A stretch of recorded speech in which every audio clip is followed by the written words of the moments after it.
আসসালামু আলাইকুম বন্ধুরা, কেমন আছেন আপনারা? আমাদের মুসলিমদের জন্য মহাপবিত্র একটি মাস মাহে রমজান শুরু হয়ে গেছে।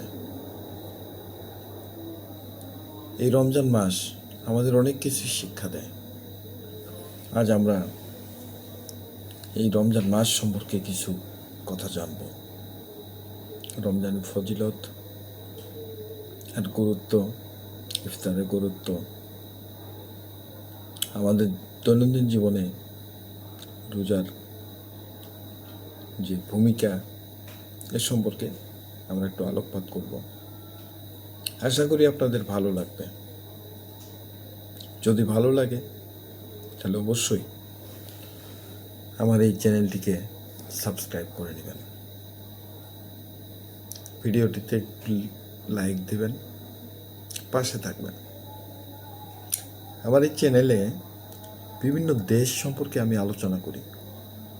আমাদের এই পৃথিবীর বিভিন্ন প্রাকৃতিক সৌন্দর্য সম্পর্কে আপনাদেরকে ধারণা দেওয়ার চেষ্টা করি। তো বন্ধুরা, কথা না বাড়িয়ে চলে যাচ্ছি আজকের মূল আলোচনায়। রমজান একটি মাস, কিন্তু এর ভেতর লুকিয়ে আছে আমাদের মানুষের আত্মার পুনর্জন্মের গল্প। রোজা একটি ইবাদত, কিন্তু এর গভীরতা এমন যে তা মানুষকে ভেতর থেকে পাল্টে দিতে পারে। আর ইফতার একটি মুহূর্ত, সেই মুহূর্তের আবেগ, কৃতজ্ঞতা, শান্তি ও ঐক্য মানুষের হৃদয়ে চিরস্থায়ী ছাপ ফেলে দেয়। আমাদের আজকের এই আলোচনায় থাকবে শুধু রোজা ও ইফতার, এর আধ্যাত্মিক শক্তি, নৈতিক শিক্ষা, মানসিক পরিবর্তন ও সামাজিক তাৎপর্য এবং অন্তরের বিপ্লব। রোজা শুরু হয় নিয়ত দিয়ে। নিয়ত মানে সংকল্প। ভোরের অন্ধকারে যখন একদল মানুষ সেহরি শেষ করে বলে, আমি আল্লাহর সন্তুষ্টির জন্য রোজা রাখলাম, তখন সে আসলে নিজের আত্মাকে একটি উচ্চতর লক্ষ্যের দিকে পরিচালিত করে। রোজা কেবল ক্ষুধা বা তৃষ্ণা নয়, এটি আত্মসংযমের ঘোষণা। মানুষ প্রতিদিন অনেক কিছুই নিজের ইচ্ছায় করে, খায়, পান করে, কথা বলে, রাগ করে, কিন্তু রোজা তাকে শেখায়, তুমি তোমার ইচ্ছার দাস নও, তুমি তোমার আত্মার অধিপতি হতে পারো। এই উপলব্ধি মানুষকে শক্তিশালী করে। ক্ষুধা একটি অভিজ্ঞতা এই জন্যই বলছি, ক্ষুধা মানুষকে শেখায় যে খাদ্য আমাদের জীবনে কত প্রয়োজন। আমরা কত প্রয়োজনে বাইরে অনেক খাদ্য আমরা অপচয় করি, কিন্তু এই খাদ্যের জন্যই পৃথিবীর অনেক মানুষ মারা যায় কষ্ট করে। এই খাদ্য যে একটা দর্শন, ক্ষুধার যে একটা দর্শন, এই দর্শনটা আমরা রোজার মাধ্যমে শিখতে পারি। ক্ষুধা হলো একটি অভিজ্ঞতা। সাধারণত দিনে ক্ষুধা লাগলে মানুষ সাথে সাথে খাবার খায়, কিন্তু রোজায় ক্ষুধা লাগলেও সে অপেক্ষা করে। এই অপেক্ষা তাকে ভাবতে শেখায়। ক্ষুধা মানুষকে নম্র করে।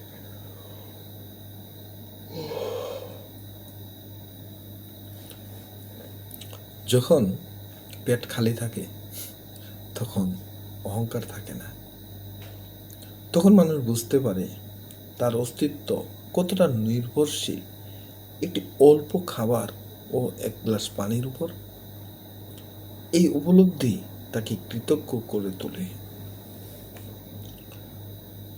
রোজা মানুষকে কয়েকটি জিনিসের মূল্য সম্পর্কে বোঝায়। আমরা যদি দেখি, সেই মূল্যগুলো হলো খাবারের মূল্য, পানির মূল্য, সময়ের মূল্য এবং ধৈর্যের মূল্য।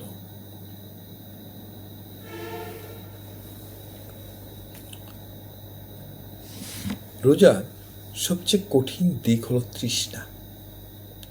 বিশেষ করে গরমের দিনে যখন গলা শুকিয়ে যায়, ঠোঁট ফেটে যায়, তখন এক চুমুক পানির জন্য মন আকুল হয়ে ওঠে। কিন্তু একজন রোজাদার সে পানি পান করে না। কেন? কারণ সে জানে এই দুনিয়ার কেউ তাকে না দেখলেও পরম শক্তিমান মহান আল্লাহ তাআলা তাকে দেখছেন। এই অদৃশ্য বিশ্বাসই রোজার শক্তি। মানুষ যখন একা হাঁটে, কেউ তাকে নজরদারি করছে না, তবুও সে রোজা ভাঙে না। এই সততা তাকে ভেতর থেকে পবিত্র করে। রোজা শুধু পেটে নয়, জিহ্বার, চোখের এবং কানেরও রোজা। রোজা থেকে কয়েকটি কাজ করা যাবে না। মিথ্যা কথা বলা যাবে না, কাউকে গালি দেওয়া যাবে না, ঝগড়া করা যাবে না, অন্যের দোষ খোঁজা যাবে না। কারণ রোজা মানে আত্মসংযম। একজন মানুষ যখন সারা দিন নিজেকে এই উপরোক্ত কাজগুলো থেকে বিরত রাখে, তখন তার ভিতরে তার আত্মা পরিশুদ্ধ হয়। কারণ আপনি যখন মিথ্যা বলবেন না, কাউকে গালি দেবেন না, কারোর সাথে ঝগড়া করবেন না, অন্যের দোষ খুঁজতে যাবেন না, তখন আপনি নিজেই ভাবুন যে আপনি কতটুকু পরিশুদ্ধ হলেন।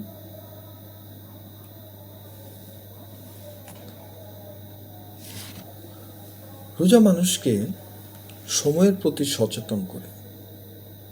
সে সূর্যোদয় এবং সূর্যাস্তের দিকে তাকায়।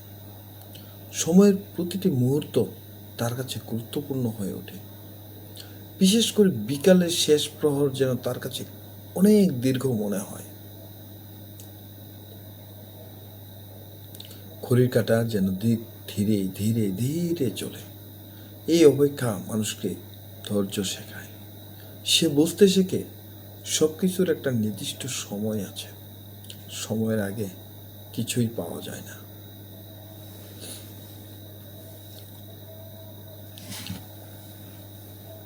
অবশেষে যখন ইফতারের সময় হয়, যেই মুহূর্তে আজানের ধ্বনি ভেসে আসে, তখন একজন রোজাদারের হৃদয়ে এক অপার শান্তি নেমে আসে।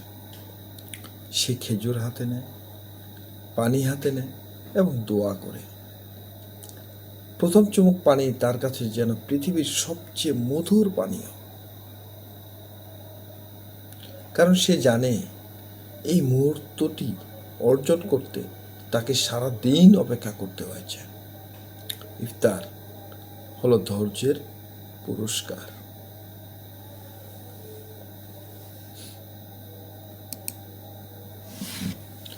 কাজে বন্ধুরা, রোজা শুধু নিজের জন্য নয়, রোজা এই বিশ্ব ব্রহ্মাণ্ডে শান্তি, নম্রতা শেখায়। আপনি যখন মিথ্যা কথা বলবেন না, তখন আপনার দ্বারা কোনো অন্যায় কাজ করা সম্ভব নয়। একটি গল্প বলি, একটু শুনুন।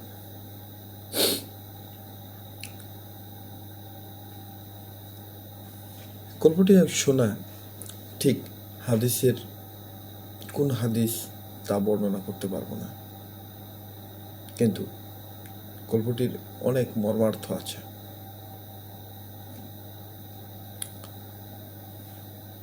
কোনো একদিন আমার যতটুকু মনে পড়ে যে ওখানে মহানবী সাল্লাল্লাহু আলাইহি সাল্লামের কথা বলিয়াছে, যেহেতু আমি শিওর না, কাজেই আমরা একজন পবিত্র মানুষের হিসেবেই ধরি। এক বুজুর্গ পবিত্র মানুষ, তিনি ইসলামের প্রচার করতেছেন। তো এক ব্যক্তি বলছে, হুজুর, আমি আপনার সব কথাই শুনব, কিন্তু মানতে পারবো না। তখন হুজুর বললেন, ঠিক আছে, তুমি আমার শুধু একটি কথা মানবে, এই কথাটি দাও। লোকটি ছিল একটি চোর। সে তখন বলল, মনে মনে ভাবলো, আচ্ছা যাই হোক, হুজুর তো শুধু আমার কাছে একটি কথারই চেয়েছে, আমি তার শুধু একটি কথা মানব।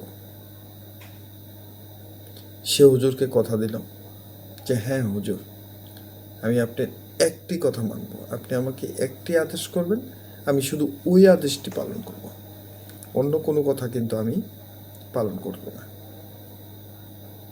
আপনি আমাকে নামাজ পড়তে বলবেন, আমি পারবো না।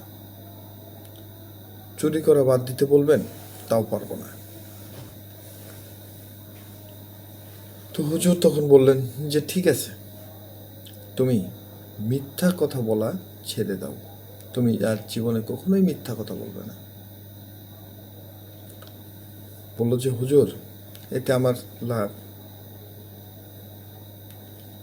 তখন হুজুর বললেন যে, তুমি বেহেশত পাবে, এইটুকু আমি তোমাকে নিশ্চয়তা দিতে পারি।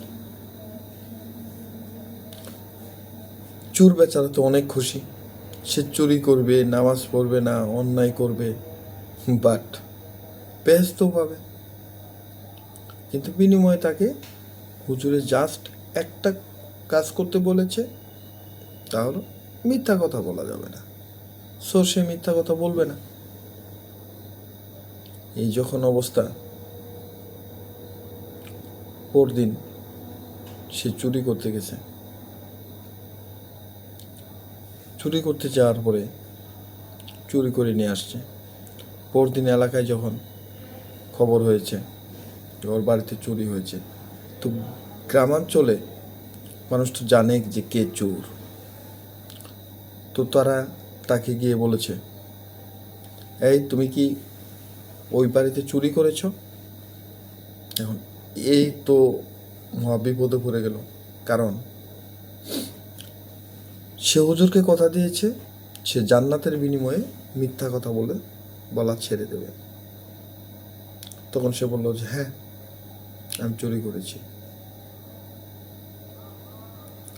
তখন সে তার যে মালামালগুলো চুরি করে নিয়ে এসেছিল সেগুলো তাদেরকে দিয়ে দিল, কারণ আপনারা তো বুঝেনি সে চুরি করে স্বীকার করেছে, কাজে সে মালামালগুলো ফেরত দিয়ে দিল।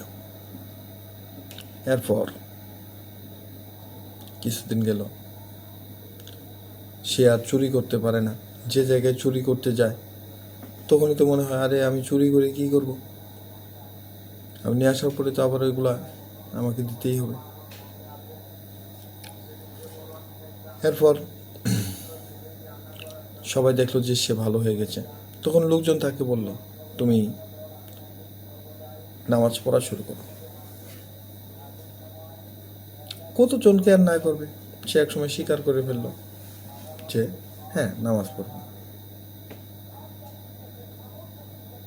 এর মধ্যে আরেকটি ঘটনা ঘটেছে। সে একদিন চুরি করতে গিয়েছিল। চুরি করতে গিয়ে সে এসে চুরিকৃত মালামাল তার লুকানোর জায়গায় লুকিয়ে রেখেছে। শরীরে তার কাদা মাটি ভরে গেছে। সে তখন কি করলো, একটা পুকুরে গেছে গোসল করতে। ফজরের আজান দিচ্ছে বা দেবে এমন টাইমে ওই পাশে এক মসজিদ ছিল, সেই মসজিদের মুয়াজ্জিন সাহেব এবং ইমাম সাহেব, বা আমরা যদি একজনের কথাই ধরি, মুয়াজ্জিন সাহেব, তিনিও ওই মসজিদ পুকুরে গেছেন উজু করতে। যাওয়ার পর সে দেখে যে এই চোর গোসল করতেছে। সে ডাকতেছে, প্রথমে সালাম দিছে, আসসালামু আলাইকুম। চোর সালাম নিছে, বলতেছে। পরে এই মুয়াজ্জিন সাহেব বলতেছে, যাক, আল্লাহ তোমার মনের ইচ্ছা পূরণ করুক। এই যে তুমি সকালবেলায় এই ঠান্ডা পানিতে নেমে গোসল করে পাক পবিত্র হয়ে মসজিদে যাওয়ার জন্য নিয়ত করেছ, আল্লাহ এটা কবুল করুক। চোর কি তখন বলবে যে না হুজুর, আমি চুরি করে এসেছি, শরীরে ময়লা লেগেছে তাই গোসল করতেছি? তা তো নিশ্চয় বলবে না। তখন সে বলল, জি হুজুর। তো কই তাহলে আসো, একসাথে নামাজ পড়বো, আমি গিয়ে আজান দিচ্ছি, তুমি তাড়াতাড়ি আসো। সে তখন বললো যে ঠিক আছে হুজুর, আপনি যান, আমি আসছি।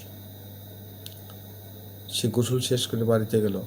যাওয়ার পরে তার তো মনে পড়ছে সে জান্নাতের বিনিময়ে মিথ্যা কথা বলা ছেড়ে দিয়েছে। এখন সে ওই মুয়াজ্জিন সাহেবের কাছে স্বীকার করেছে যে সে মসজিদে যাবে, নামাজ পড়বে। এখন যদি না যায় তাহলে তো মিথ্যা কথা বলা হয়ে গেল। সে তখন এসে নামাজ পড়ল।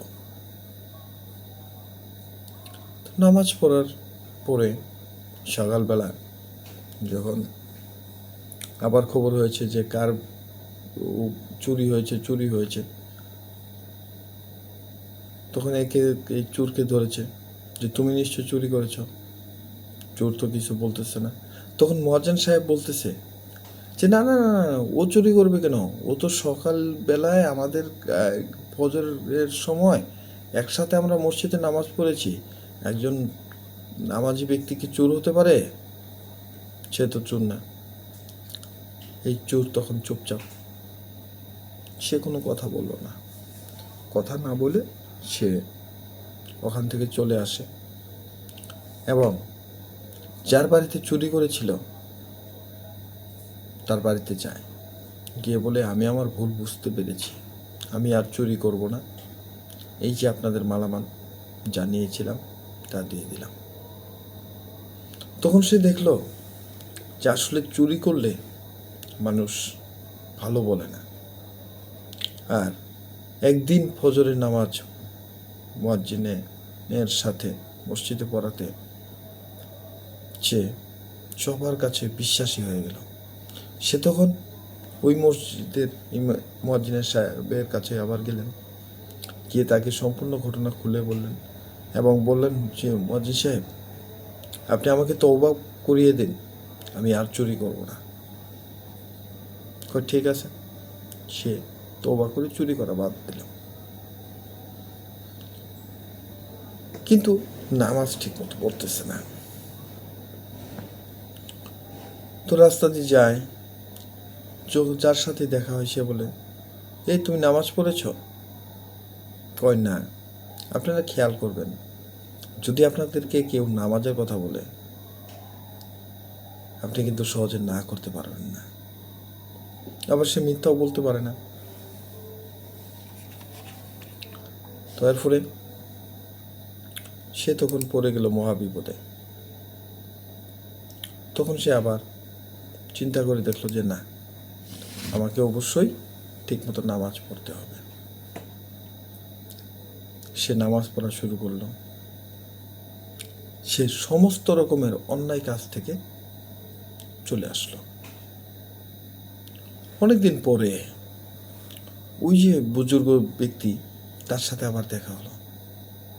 দেখা হওয়ার পরে সে বলল, এই চোর প্রথমে তাকে সালাম দিল, আসসালামু আলাইকুম, কিন্তু এখন তার মুখে দাড়ি, মাথায় টুপি, গায়ে পাঞ্জাবি। বুজুর্গ ব্যক্তি ঠিক তাকে চিনে উঠতে পারেনি। তখন সে বলল যে হুজুর, আমি সেই যাকে আপনি জান্নাতের নিশ্চয়তা দিয়েছিলেন। বলল যে হ্যাঁ, তুমি যদি মিথ্যা কথা না বলে থাকো তাহলে আমি নিশ্চিত তুমি জান্নাত পাবে। বলল যে হুজুর, আমি জান্নাত পাবো কিনা জানি না, তবে আমি আমার কথা রেখেছি, আমি আর মিথ্যা কথা বলি না। তখন হুজুর বলল যে ঠিক আছে, চলো নামাজ পড়ি। বলল যে হুজুর, আমি এক ওয়াক্ত নামাজও এখন জামাত ছাড়া আদায় করি না। তাহলে একবার ভাবুন, যে ব্যক্তি 5 ওয়াক্ত নামাজ জামাতে পড়ে মিথ্যা কথা বলে না, তার দ্বারা কখনো অন্যায় করা সম্ভব? ফলে সে জান্নাত পেয়ে গেল। এই যে রোজায় আমাদেরকে যা শেখায় তার মধ্যে প্রথমেই আছে কি? মিথ্যা কথা বলি না। তাহলে আপনি যদি মিথ্যা কথা না বলেন, সারাদিন কি আপনার পক্ষে কোনো অন্যায় করা সম্ভব? আপনি পারবেন না। তাই এই রোজা আমাদেরকে জান্নাতের পথ সুগম করে দেয়। আমরা আসতেছি আবারও। রোজার আগে আমরা অনেক সময় খাবারকে স্বাভাবিক মনে করি, কিন্তু রোজার দিনে যখন সারা দিন না খেয়ে থাকি তখন বুঝি খাবার কত বড় নিয়ামত। ইফতারের সময় একটি খেজুরও যেন অমূল্য হয়ে ওঠে।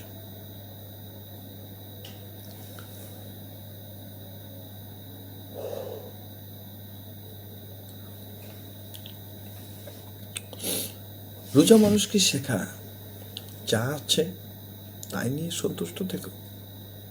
ইফতার সেই সন্তুষ্টিরই প্রকাশ।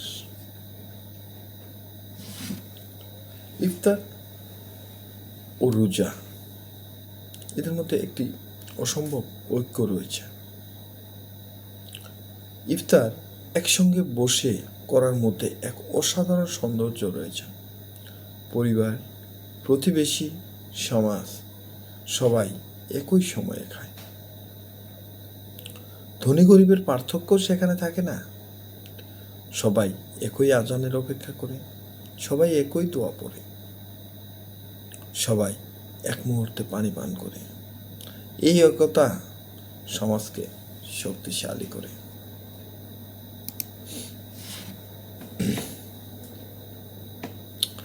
ইফতার মানুষকে দানশীল করে গড়ে তোলে। রোজার মাসে মানুষ বেশি বেশি খাবার বিলায়, কারণ সে জানে ক্ষুধা কেমন লাগে। যখন একজন রোজাদার নিজের খাবারের অংশ অন্যকে দেয়, তখন তার আনন্দ দ্বিগুণ হয়। ইফতার শেখায় নিজের জন্য নয়, অন্যের জন্যও ভাবো। রোজা মানুষকে থামতে শেখায়। সে নিজের জীবনের দিকে তাকায়। সেভাবে আমি কি সৎ? আমি কি ন্যায়পরায়ণ? আমি কি অন্যকে কষ্ট দেই? রোজা একটি আত্মসমালোচনার সময়।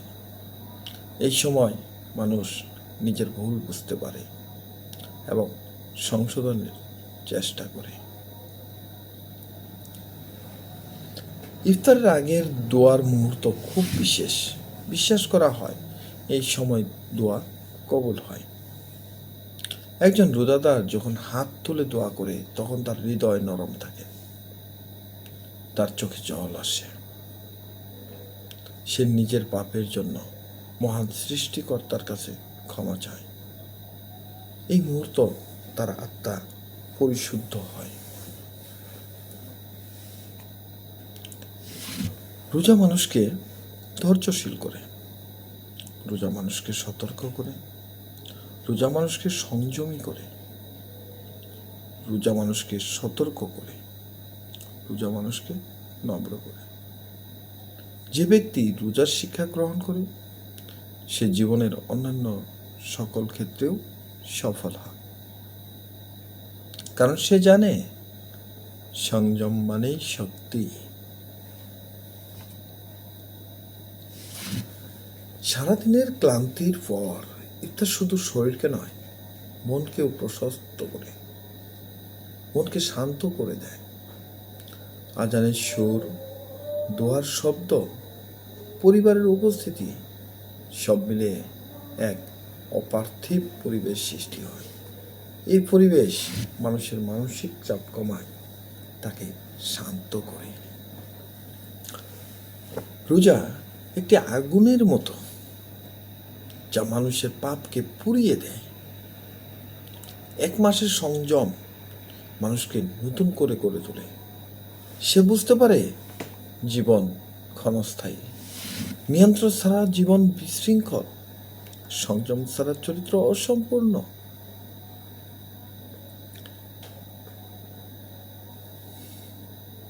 ইফতারের আনন্দ শুধু খাওয়ার নয়, এটি একটি অর্জনের অনুভূতি। আমি পারলাম, এই অনুভূতি মানুষকে আত্মবিশ্বাসী করে তোলে। সে বুঝতে পারে সে নিজের ইচ্ছাকে নিয়ন্ত্রণ করতে সক্ষম। খেয়াল করুন,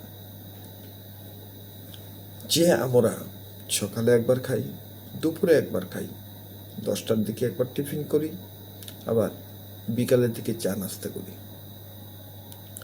সেই মানুষ শেষ রাতে খাবার খেয়ে সকালবেলা কি তার কাছে মনে হয় যে সে পারবে? কিন্তু সে নিজের প্রতি প্রচণ্ড রকমের আত্মবিশ্বাসী থাকে যে সে পারবে। অবশেষে ইফতারের সময় সে কিন্তু বলে, আমি পারলাম, আই ক্যান ডু ইট।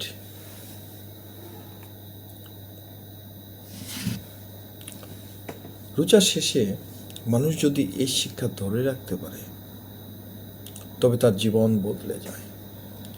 সে আর অপচয় করে না, সে আর অহংকার করে না, সে অন্যের কষ্ট বুঝে। রোজা তাকে মানবিক করে। রোজা ও ইফতারের কিছু চিরন্তন বার্তা রয়েছে। রোজা শেখায় সংযম, ইফতার শেখায় কৃতজ্ঞতা। রোজা শেখায় ধৈর্য, ইফতার শেখায় ভাগাভাগি। রোজা শেখায় আত্মনিয়ন্ত্রণ, ইফতার শেখায় ঐক্য। আসলে পবিত্র রমজান মাস আমাদের জন্য এক আশীর্বাদ। আমরা জানি এই রমজান মাসে মহান আল্লাহ তাআলা শয়তানকে শেকল দিয়ে বন্দি করে রাখেন। যদি আমরা এই 1 মাস সংযমের মাধ্যমে আত্মশুদ্ধি করে নিতে পারি নিজেকে, এবং পরবর্তী 11 মাস, তাহলে আমাদের চলা অনেক সহজ হয়ে যাবে।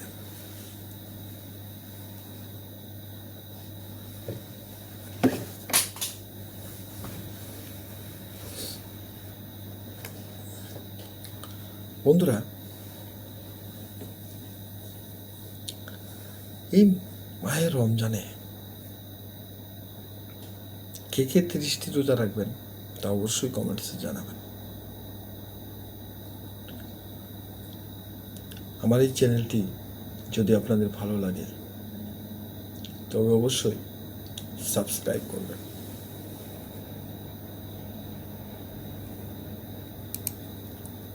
লাইক দিয়ে পাশে থাকবেন। দোয়া করবেন আমার জন্য, যেন আমি আপনাদের জন্য আরো ভালো ভালো কিছু তথ্য নিয়ে আসতে পারি। রোজা এবং ইফতার কোনো আনুষ্ঠানিকতা নয়, এগুলো মানুষের আত্মাকে আলোকিত করার পথ। রোজা মানুষকে নিজের বিরুদ্ধে জয়ী হতে শেখায়।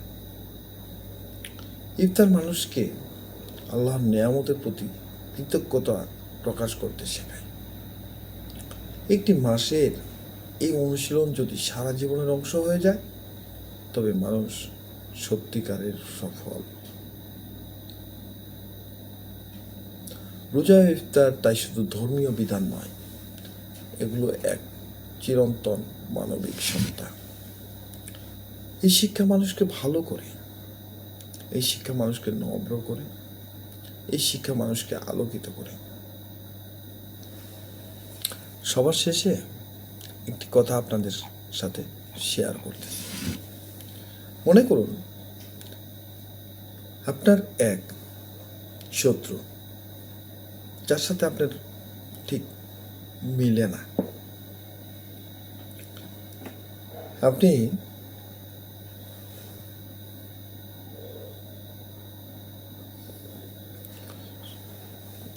সেই লোকটি বেরোজগার, অর্থাৎ সে ঠিক মতো রোজা করে না।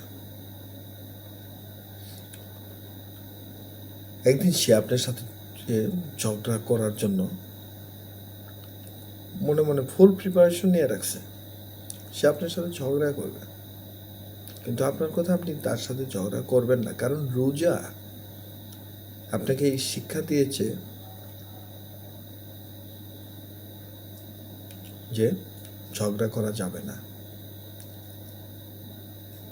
ওই লোকটি যখন আপনাকে বলবে যে ঝগড়া যখন স্টার্ট করতে চাইবে, আপনি যদি তাকে বলেন, ভাই আমি রোজদার, তখন সেই ব্যক্তি যতই কাফের মুশরিক হোক, সে যখন জানবে আপনি রোজদার, সে আপনার সাথে ঝগড়া করবে না। সে নিজেই নিজেকে অনুতপ্ত হয়ে সেখান থেকে চলে যাবে। কাজেই আমাদের অবশ্যই রোজাতে আত্মসংযমী হতে হবে। আমরা যেন সংযমী হই, সেই চিন্তাধারাটা আমাদের অবশ্যই রাখতে হবে। পরিশেষে বন্ধুরা, আমরা যে যাই করি না কেন, এই যে মসজিদ মাইকে মাইকে ডাকতেছে, বলতেছে উঠুন,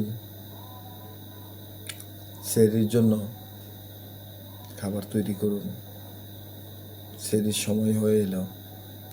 এই যে এই ডাকটা, এটা কি খুব সহজে পাওয়া যায়? পুরা রোজার মাস এই লোকগুলো আপনাকে ডাকবে,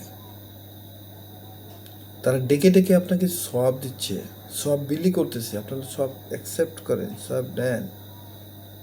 আরে ভাই, কতই তো না খেয়ে থাকি, আল্লাহর সন্তুষ্টির জন্য না খেয়ে থাকলাম, বিনিময়ে যদি জান্নাত পাই। আমরা তো সবাই জানি আমাদের এই জীবনটি ক্ষণস্থায়ী।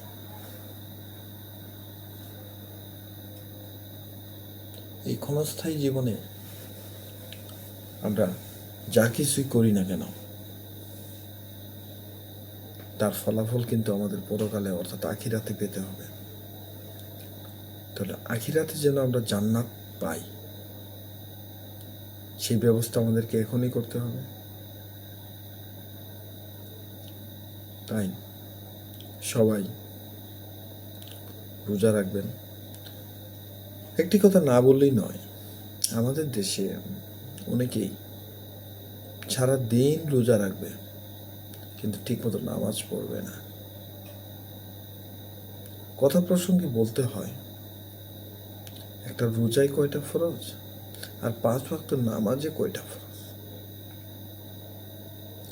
কাজে আপনাকে ঠিকমতো নামাজ পড়তে হবে। আপনি রোজা রাখলেন, নামাজ পড়লেন না, তা তো হতে পারে না। আপনাকে রোজাও রাখতে হবে, নামাজও পড়তে হবে।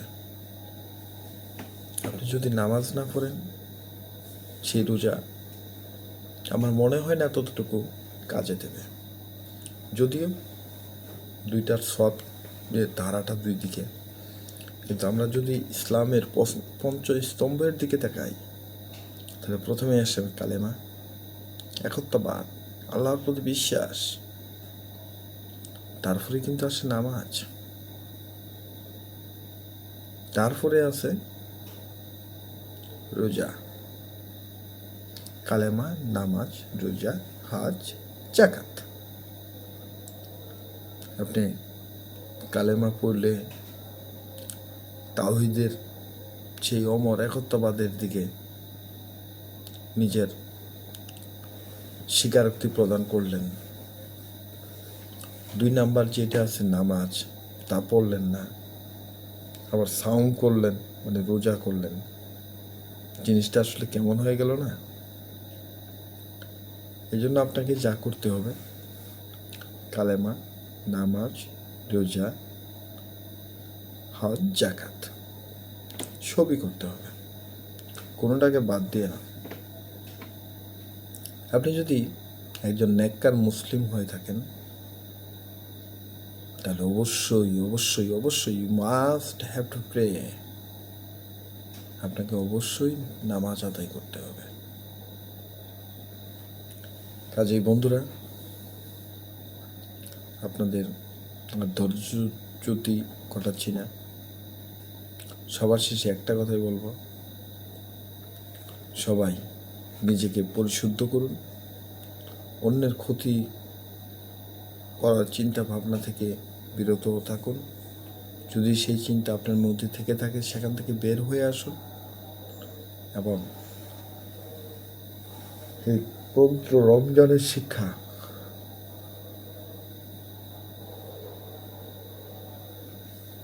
আমরা প্রত্যেককেই যেন আমাদের বাস্তব জীবনে প্রয়োগ করতে পারি। মহান আল্লাহ তাআলা আমাদেরকে সেই তৌফিক দান করুক। পরিশেষে সবার কাছে অনুরোধ, please please please please please subscribe my channel and like the video. If you like, then I will be inspired. আপনাদের একটি ছোট্ট লাইক, একটি ছোট্ট কমেন্টস আমাকে অনেক বেশি অনুপ্রাণিত করে নতুন নতুন ভিডিও বানাতে।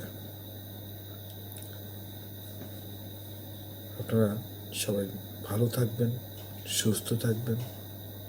মহান আল্লাহর কাছে এটুকুই কামনা করে আজকের মতো বিদায় নিচ্ছি। ধন্যবাদ। আসসালামু আলাইকুম।